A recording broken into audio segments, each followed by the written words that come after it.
Anda ingin bercuti dengan suasana kampung tradisional atau anda seorang penggemar aktiviti lasak atau anda ingin melihat kebudayaan negeri Pahang? Anda mahukan semua ini ketika anda ingin bercuti? Tak perlu gusar kerana sebuah negeri di pantai timur semenanjung Malaysia menyediakan semuanya untuk anda. Pahang Darul Makmur, khazanah pantai timur yang kaya dengan pelbagai keunikan dan tarikan pelancong, seperti keindahan gua dan hutannya, keenakan makanan tempatan, mahupun kemegahan budaya sejarahnya, pasti menjanjikan pengalaman percutian yang terbaik untuk anda. Hamparan alam kali ini akan membawa anda mengunjungi tempat-tempat menarik di daerah Jerantut yang kurang diketahui seperti Taman Rekreasi Air Kampung Binjai, Rock Climbing Via Ferrata, Gua Kota Gelangi, Gunung Senyum dan Makam Mat Kilau. Asal-usul perkataan Jerantut ialah daripada perkataan jeram dan tut yang diambil daripada nama awang tut yang sering mengail di kawasan jeram di tengah-tengah Sungai Pahang. Sebelum timbulnya perkataan Jerantut, pekan ini dipanggil Simpang Empat, iaitu suatu tempat di mana jalan kereta api dari Gemas ke Kota Baru bersilang dengan jalan raya dari Kuala Lipis ke Kuantan.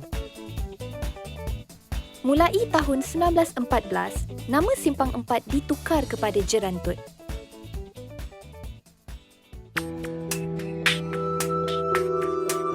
Menyusuri jejakmu pahlawan, mencari tubuh yang telah terdirikan. Akar budaya telah dilupakan. Aku berdiri di sini melihat arus yang masih berdarah. Jerantut berkait rapat dengan pahlawan-pahlawan Pahang terdahulu dan antaranya ialah Pawang Nong. Mungkin ramai khususnya golongan muda tidak mengenali siapakah itu Pawang Nong atau nama sebenarnya Haji Nong Taib Santan. Namun bagi mereka yang tahu dan mengikuti sejarah pejuang Melayu zaman Jepun dan komunis, tokoh sejarah ini dikenali dengan bentuk fizikalnya berketinggian sekitar 5 kaki 3 inci, berdada tegap dan mempunyai senyuman yang tidak pernah lekang di bibir. Malah penduduk kampung Ulu Ceka menggambarkan pahlawan ini bukan sahaja seorang yang peramah, malah beliau sangat sukakan kanak-kanak. Dan ini adalah galeri yang dibuat orang kampung sendiri, mengumpulkan artifak-artifak supaya orang ramai boleh tahu tentang kegunaan barang-barang lama di dalam. Jom kita masuk. Boleh? Sekarang Syikin bersama dengan Encik Fasal JKK Kampung Ulu Ceka. Kalau nak tahu apa yang dia nak cerita, jom.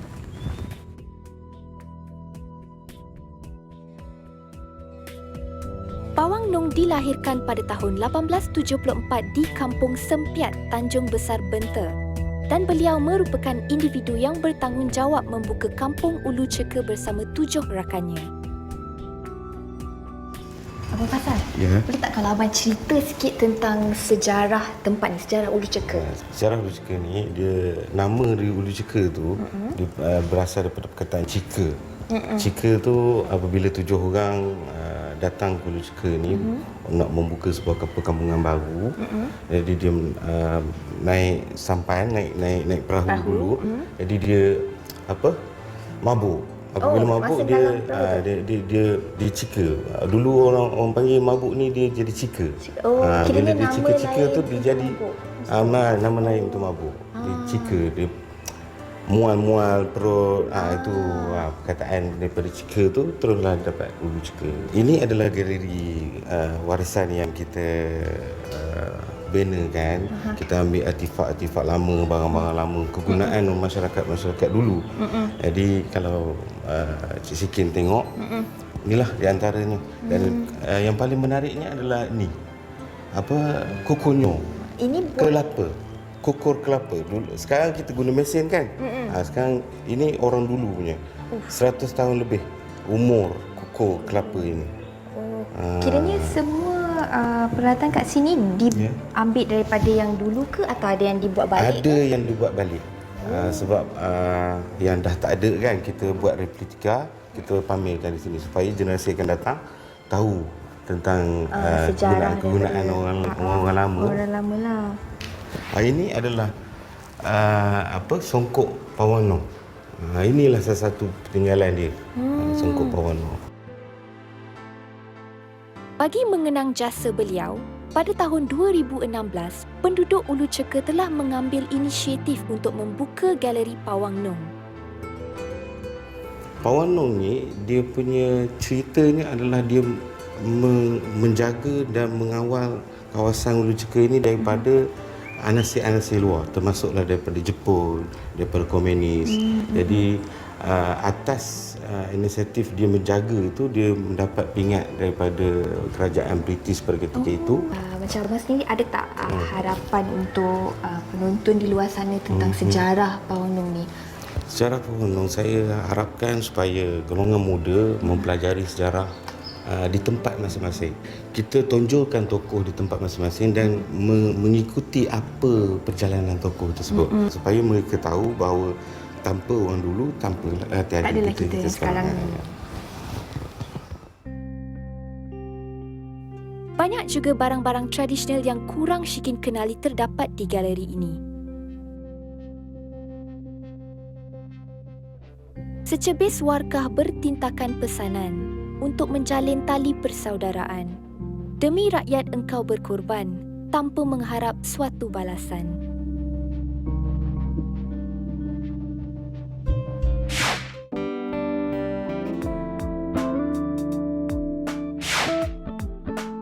Homestay Seri Jerantut ini dimiliki oleh Puan Siti Zaramin Omar.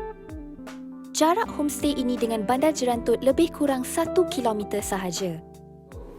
Okay, Kak Mi, boleh Kak Mi cerita sikit tak tentang latar belakang homestay ni? Latar belakang homestay ni sebenarnya arwah anak punya 2 tahun yang lalu. Kiranya memang milik dia. Milik dia, lepas tu buat homestay. memang nak buat homestay. Sebab dia kata, masa tu dia bujang kan, umur dia baru 24 tahun, dia beli rumah.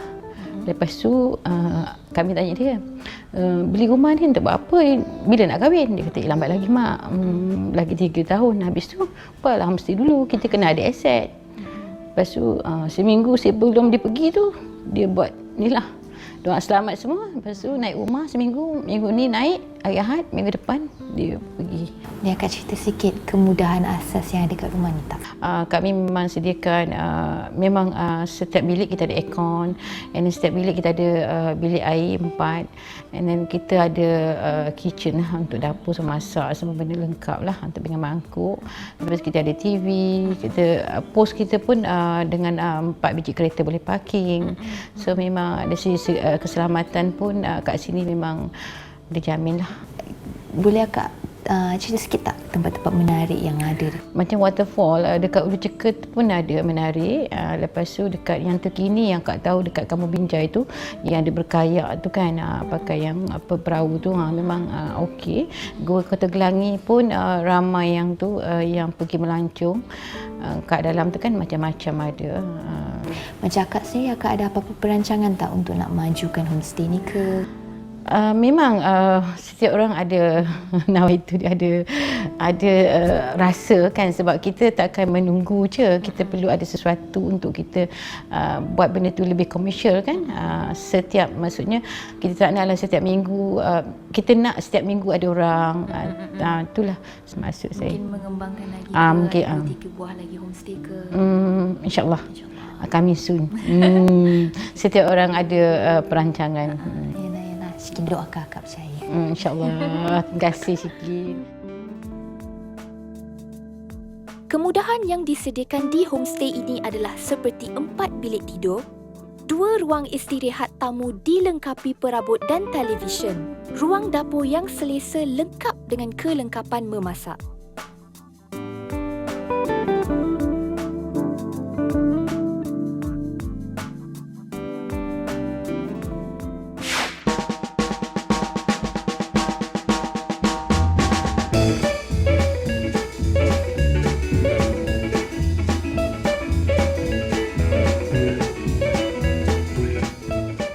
Hujan emas di negeri orang, hujan batu di negeri sendiri. Begitulah boleh diumpamakan kepada pemilik kedai Mok Cik Switch, Puan Suryani Haji Osman. Macam mana Mak Cik dapat idea nak buka Shell Out tu dekat sini? Kenapa tak buka dekat KL?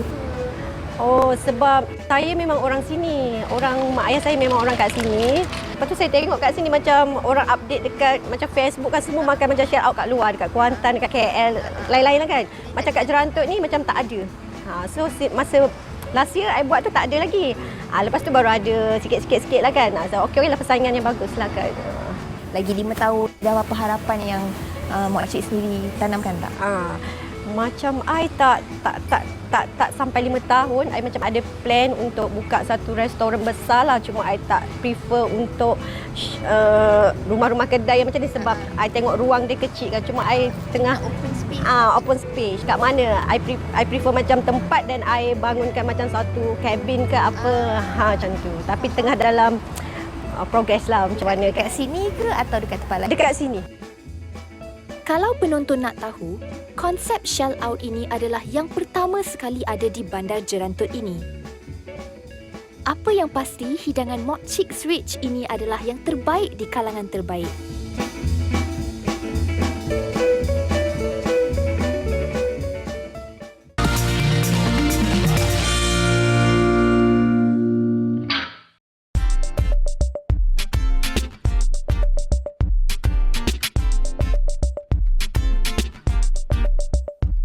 Bermula dengan idea kecil dan bermesyuarat di bawah pohon rambutan, maka tercetuslah idea dan keinginan penduduk Kampung Binjai untuk membina taman rekreasi air di sini.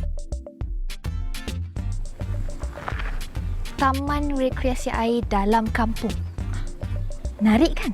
Jom kita jumpa Pak Din. Sekarang ni Pak Din nak bawa Syikin pergi mana? Okey, macam ni ya, Cik Syikin. Sekarang ni Pak Din akan bawa Syikin pergi melawat ke kolam ternakan ikan.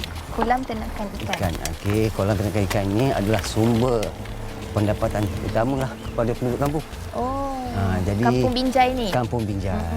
Ada ikan je ke atau ada yang lain juga? Kita menternak Udang ikan. ke?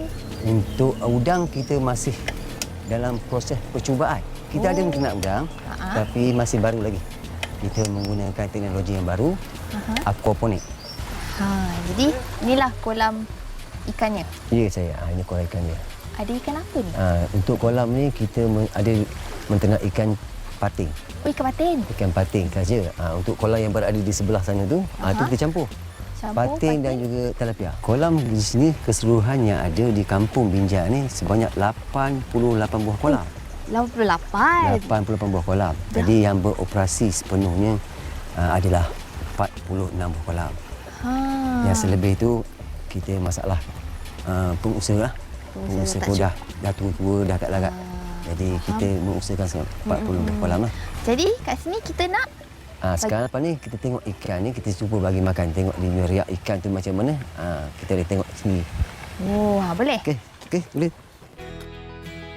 Antara aktiviti yang boleh dilakukan di sini adalah berbasikal mengelilingi kampung, melawat kebun buluh dan juga memancing.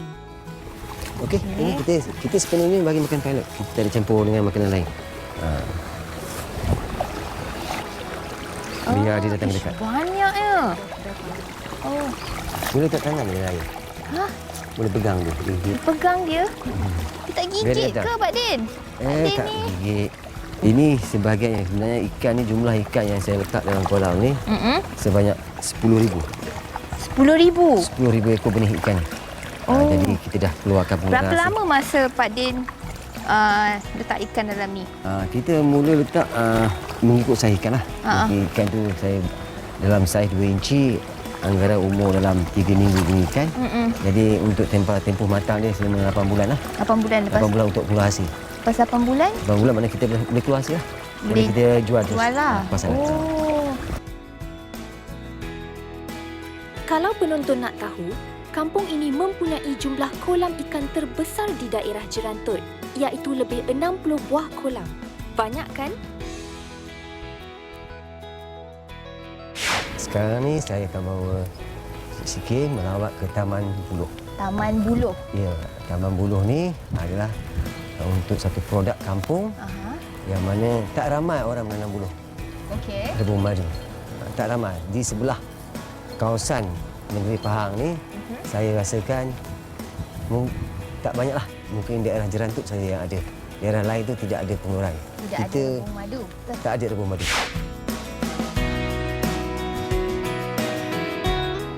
Lain bulu tu, bulu ni. Jadi kita tengok perbezaan dia. Kalau buluh kembang ni, dia semakin besar.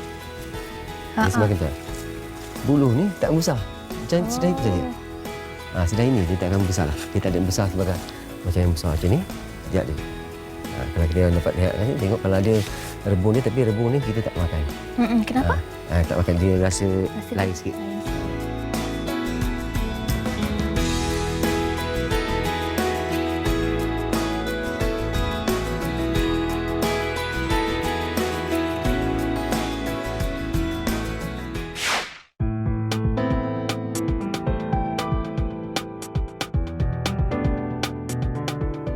Dibuka sebagai kawasan rekreasi pada 14 Julai 1989, gunung ini mengajak pengunjung untuk menerokai keindahan stalaktit dan stalagmit Gua Batu Kapur serta mencari jawapan sejauh mana kebenaran cerita mitos mengenainya.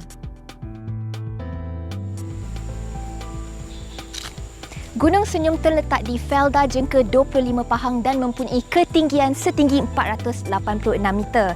Di Gunung Senyum ini juga terdapat pelbagai flora dan tumbuhan herba yang mempunyai nilai perubatan. Kalau penonton nak tahu, di Gunung Senyum ini terdapat 25 gua yang mempunyai pelbagai nama unik dan klasik. Antaranya adalah Gua Kelam, Gua Terang Bulan dan Gua Jebak Puyuh. Bulan bercahaya di kala malam, indah bagai mata si peri, gagah gunung di dada alam, bagai permata di leher puteri. Antara mitos dan keindahan gunung ini, biarlah penonton sendiri yang menilainya. Melangkah melewati beberapa anak tangga, Shigin sudah dapat melihat pelbagai lanskap keindahan alam semula jadi yang terdapat di sini.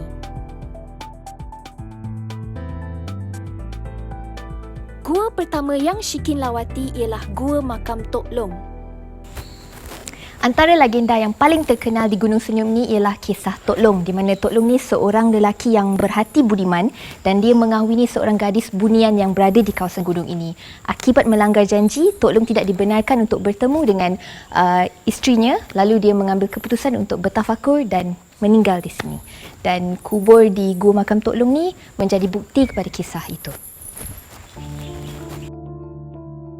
Azalinya, masyarakat Melayu pastinya tidak lari dengan alam bunian. Begitu juga kisah misteri cinta Tok Long yang berjanji dengan isterinya iaitu seorang bunian hingga ke hujung hayatnya. Selain mitos dan misteri, Gua Makam Tok Long juga menyimpan khazanah zaman prasejarah. Cik Nazar, lubang-lubang ni lubang apa? Ada daripada kajian ekologi, dia menggali di sebelah makam Tok Long tu. Bila gali, dia ada terjumpa barang-barang dapur lah, yang barang-barang lama.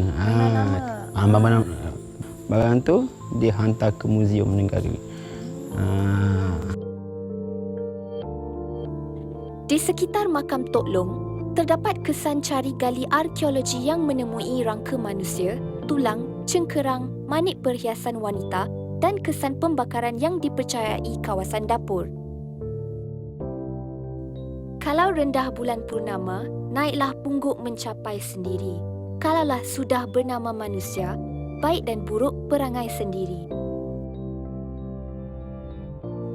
Shigin meneruskan penerokaan di Gunung Senyum dengan melalui denai di celah-celah batu untuk menuju ke Gua Silat.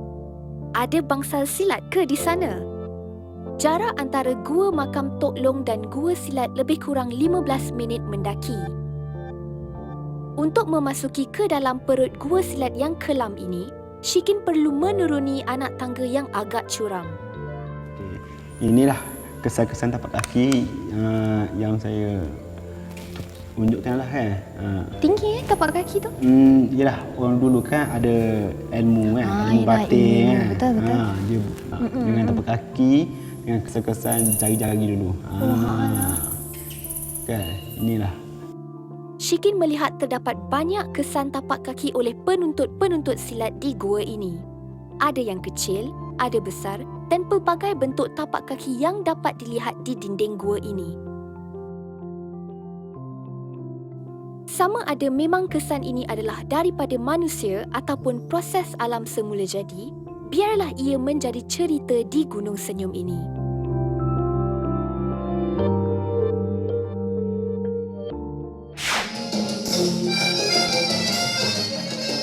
Lemah lembut gerak tari, gemersik merdu irama gendang.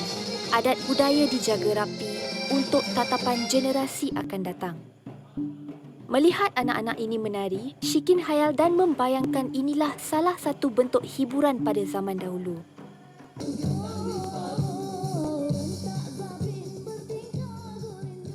Cik Idris, boleh tak kalau Cik Idris ceritakan sikit latar belakang tarian?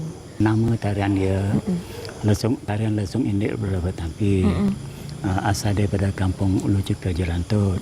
Pada masa itu pencarian orang kampung itu je lah.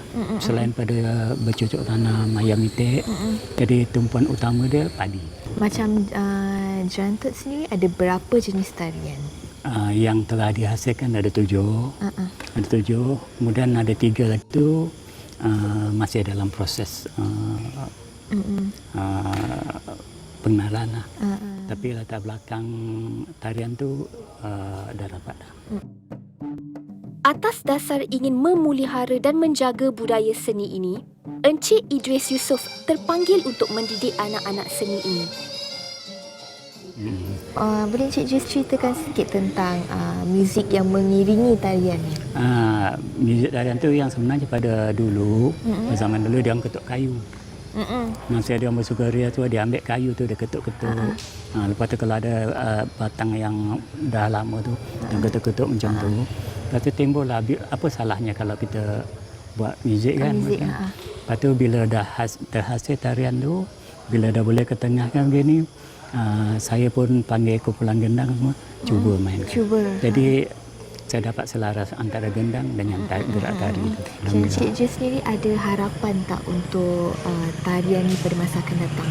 Banyak lagi tarian-tarian yang menarik ataupun tarian ciptaan. Contohnya Zapin Dama. Saya cipta sendiri, insya-Allah tak lama akan diitukan. Zapin. Kemudian tarian Seri Jerantut dah dilancarkan. Seri Jerantut adalah itu ciptaan. Dah dilancarkan. Jadi saya nampak masa depan tu memang tapi bergantung pada minat pelajar lah. Kalau saya aja yang nak apa kan tak akan jaya lah. Gabungan muzik gendang dan gong diiringi tarian yang mengasyikkan membuatkan Shikin terfikir, sekiranya tiada usaha untuk mengekalkan tradisi budaya ini, bagaimana generasi akan datang tahu bahawa nenek moyang mereka dahulu juga mempunyai budaya yang hebat.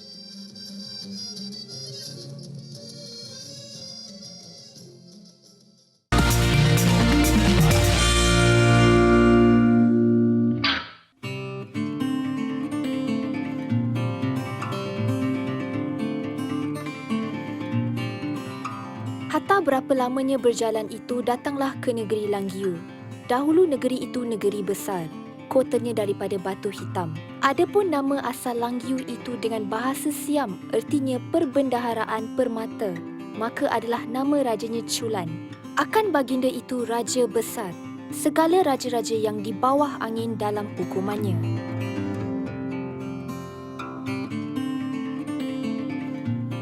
Begitulah hebatnya nama Kota Gelangi yang tercatat di dalam Salatun Salatin. Jarak gua Kota Gelangi ini dengan Bandar Jerantut adalah lebih kurang 30 km sahaja. Sekian, sekarang kita dah sampai permukaan Gua Penyu. Dan seterusnya kita akan masuk ke Gua Penyu, tengok apa-apa benda yang ada kat dalam Gua Penyu. Okey, boleh. Sekarang kita jalan.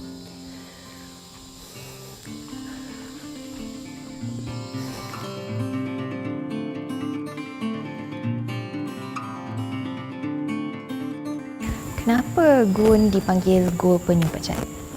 Dia yang dipanggil ke Gua Penyu sini ada satu batu berbentuk macam penyu kan. Itu yang dipanggilkan Gua Penyu. Sekarang kita boleh kita pergi ke dalam tengok batu yang berbentuk penyu. Ada lagi. Boleh kita pergi. Gua Penyu ini diberi nama kerana terdapatnya batu yang menyerupai penyu di dalam gua ini. Daripada sana tak nampak macam penyu, sini baru nampak Ini bau ni dikatakan batu penyu. Ini kaki dia macam Ini kaki dia yang depan tu kan. Inilah dikatakan Gua Penyu berbentuk batu penyu. Inilah batu dia. Inilah batu penyu. Perjalanan untuk menuju ke gua ini agak mencabar, terutama musim hujan kerana denai yang dilalui agak licin.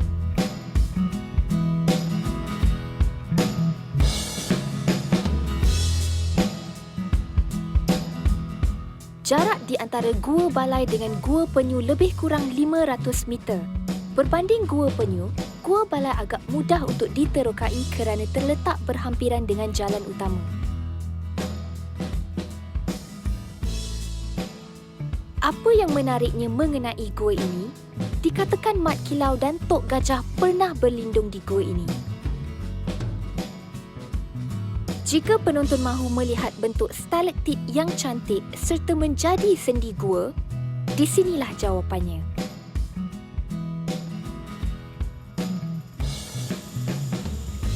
Inilah dikatakan Gua Tungkat pasal batu ni berbentuk tungkat dia. Semua banyak macam batu berbentuk tungkat kan. Itu yang dinamakan Gua Tungkat.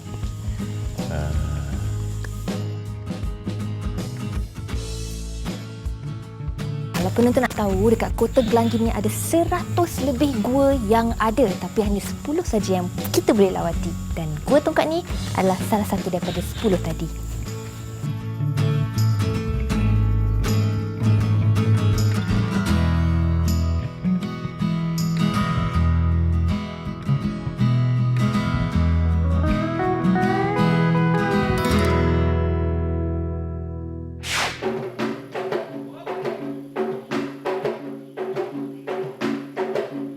Dari 7 menjadi 16. Siapa aku dalam diriku? Setiap bunyi ada lenggoknya. Setiap tari ada maksudnya.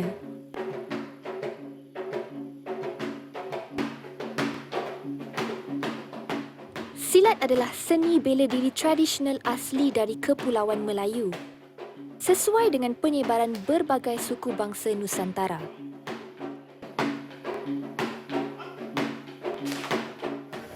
Okay, Abang Naim, boleh tak kalau cerita sikit latar belakang silat ni? Silat ni berasal daripada seorang pendekar yang bernama Cik Ahmad. Kemudian dia dilantik oleh seorang pembesar di Ulu Negeri Pahang sebagai panglima kepada keluarga pembesar tu. Kemudian dia turunkan ilmu persilatan ni pada anak pembesar tu, nama Cik Wan Cik. Dan daripada Cik Wan Cik datang Cikgu Jantan bin Datuk Bahman belajar dengan anak pembesar ni tadi, Cik Wan Cik. Kemudian Cikgu Jantan balik dia dah balik ke Temerloh. Dia mengajar pula di Temerloh sehinggalah datuk saudara saya lah, Cikgu Ismail Haji Ali. Dia datuk saudara saya belajar dengan anak Datuk Bahman tadi, Cikgu Jantan. Kemudian dia perturunkan sehinggalah ayah saya belajar. Dan kemudian lepas datuk saudara saya meninggal, barulah ayah saya menyambung mengajar, dan sehingga sekarang ayah saya dah meninggal, saya lah yang menyambung. Dalam setiap silat kita ada bunga dan buah kan? Boleh kalau Abang Naim cerita sikit tak tentang buah, tentang bunga? Dalam silat, dia falsafah dia, dalam bunga ada buah. Dalam bunga? Ada buah. Jadi dia sembunyikan buah-buah pukulan tu, teknik-teknik gelut tu dalam tarian bunga. Macam tadi kita tengok tarian silat diiringi dengan muzik kan? Boleh Abang Naim cerita sikit tentang alat muzik yang mengiringi silat tadi? Yang kawan-kawan saya mainkan ni, kita panggil gendang lah, gendang ketawak. Orang sini panggil gendang ketawak. Tapi kalau dalam bahasa bukunya gendang pahang lah. Gendang anak, gendang ibu dan ketawak yang tembaga tu lah, tembaga hitam. Memang dari dulu ini sahaja muzik yang ada lah. Untuk sembahyang silat memang Ada yang menganggarkan seni ini telah berusia beratus-ratus tahun dan diturunkan daripada generasi kepada generasi.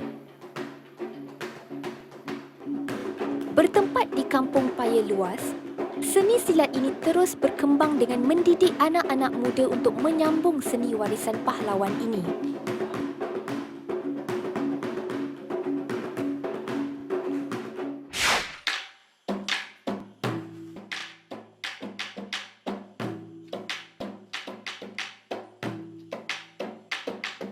Gendang Pahang merupakan seni tradisi terdahulu yang mendapat pengaruh luar, antaranya Minangkabau. Gendang ini mempunyai lagunya yang tersendiri, yang abstrak dan kadang-kadang sukar difahami pada masa kini.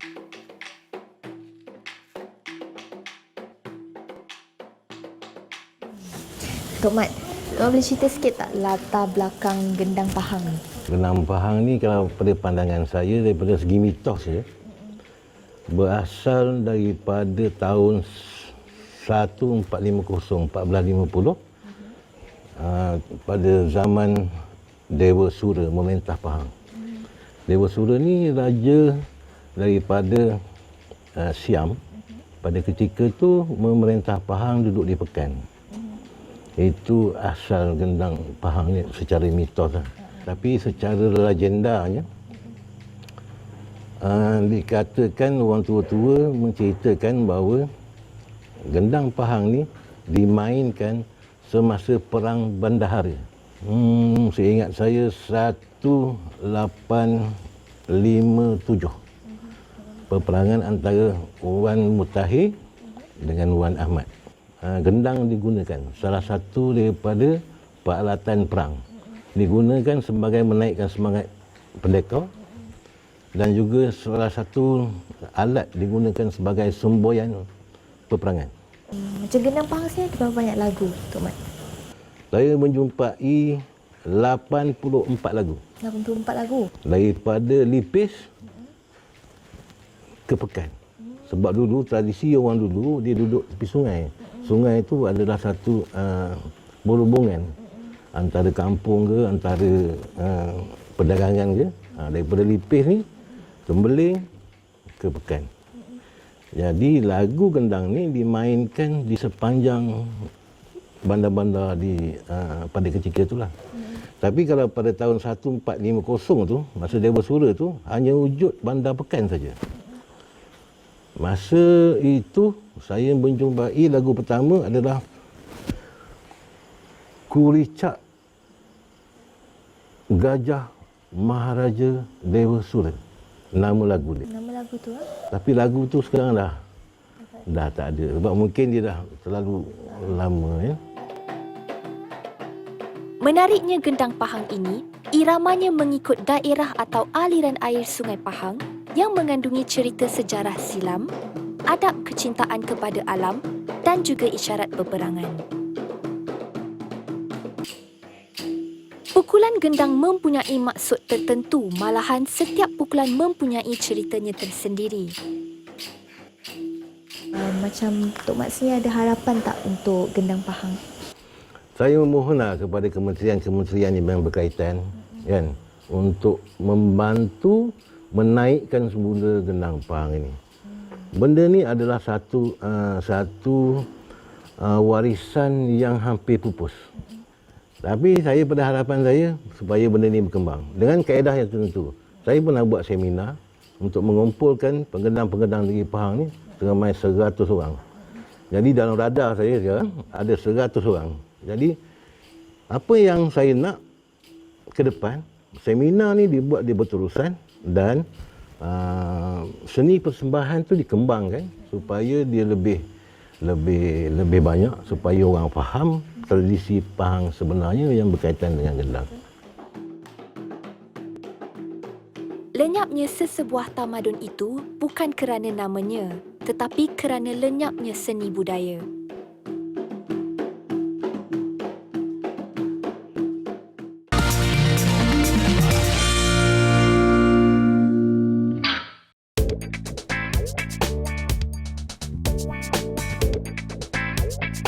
Via Ferrata.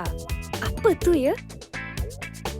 Via Ferrata adalah trek pendakian yang menggunakan kabel yang membentang serta menempel tetap pada batu.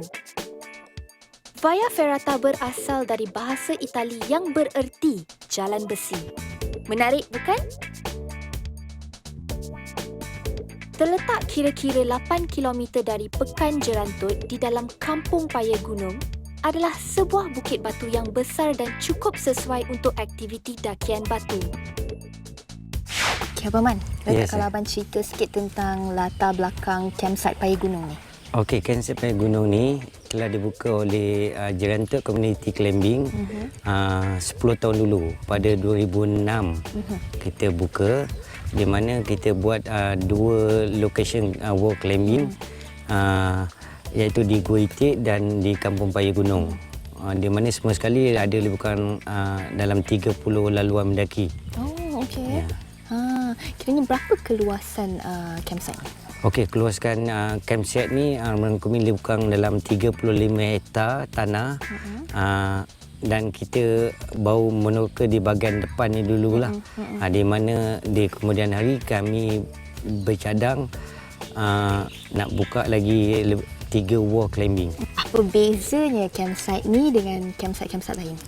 Okey, ini campsite pada saya dia ada semua aktiviti yang kita nak buat yang untuk ekstrimnya kita ada kat sini. Kita ada F-sling, kita ada cara pemanjatan tinggi kat sini, kita ada Via Ferrata iaitu pertama sekali di Semenanjung Malaysia, kita ada caving dan kita ada trekking ke puncak. Di mana saya rasa tempat lain kebanyakan dia ada macam rock climbing aja. Di sini kita ada lebih kurang dalam 5 aktiviti kita boleh buat lah. Pertama kali mencuba Via Ferrata ini, Shikin teruja kerana ingin mencabar diri dengan ketinggian. Duration dia lebih kurang sejam, bergantung pada speed kita. So, jangan rush sangat, safety utama. Doakan saya selamat sampai atas dan sampai bawah. Bye!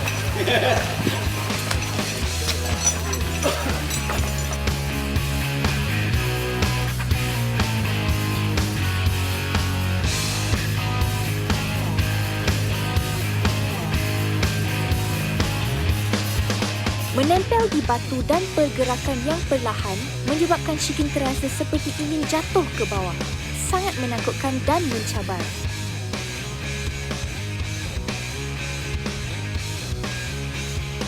Bagi yang mempunyai masalah gayat dan ingin mencuba sukan ini, di sini Shikin ingin berkongsi rahsia. Jangan pandang ke bawah.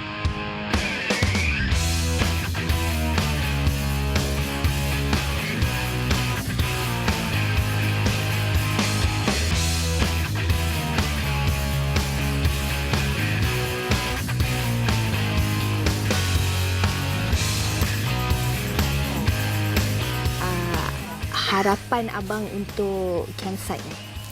Okey, harapan saya insya-Allah macam sekarang tourism Tioman dia dah reserve kat tempat ni untuk dijadikan satu pelancongan untuk orang berkunjung Extreme Park di Pahang ni.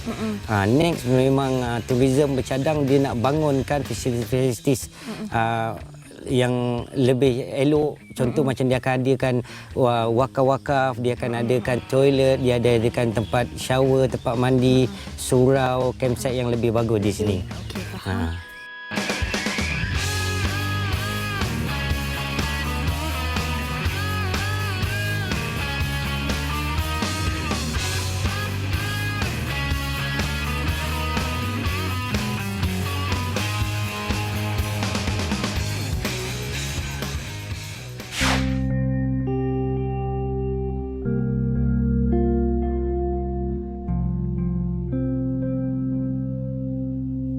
Mat Kilau merupakan seorang pahlawan Melayu yang berjuang menentang penjajah British di bumi Pahang. Nama penuh beliau ialah Mat Kilau bin Imam Rasu atau Tok Gajah. Ibu beliau adalah Mahda iaitu anak kepada Tok Kaut Burau. Mat Kilau dipercayai lahir dalam tahun 1865 di Kampung Masjid, Pulau Tawar, Jerantut. Galeri Mat Kilau ini terletak di tepi Kampung Bukit Rang, Jalan Jerantut Kemaran, iaitu lebih kurang 10 km dari Bandar Jerantut. Shikin berasa kagum dengan semangat pahlawan-pahlawan terdahulu yang sanggup berkorban harta dan nyawa menentang penjajah demi nusa dan bangsa.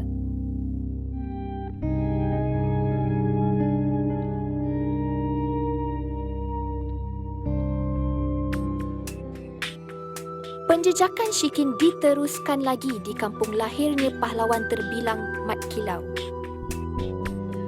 Tanggal Jumaat 26 Disember 1969, masjid ini pernah menjadi saksi munculnya kembali pahlawan terbilang Pahang yang dikatakan oleh penjajah sudah meninggal dunia. Di sudut inilah pada tahun 1969 selepas bersolat, Mat Kilau membaca Quran dan kemudiannya mengisytiharkan dirinya sebagai Mat Kilau.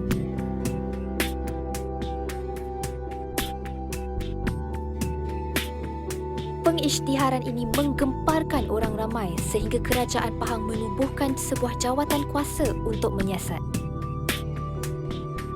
Setelah disahkan, pada jam 10.30 pagi 6 Ogos 1970, Mat Siam diisytiharkan sebagai Mat Kilau oleh Menteri Besar Pahang, Raja Tan Sri Yahya Muhammad Sheikh. Di mana dilahirkan, di situlah bersemadinya pahlawan negara ini.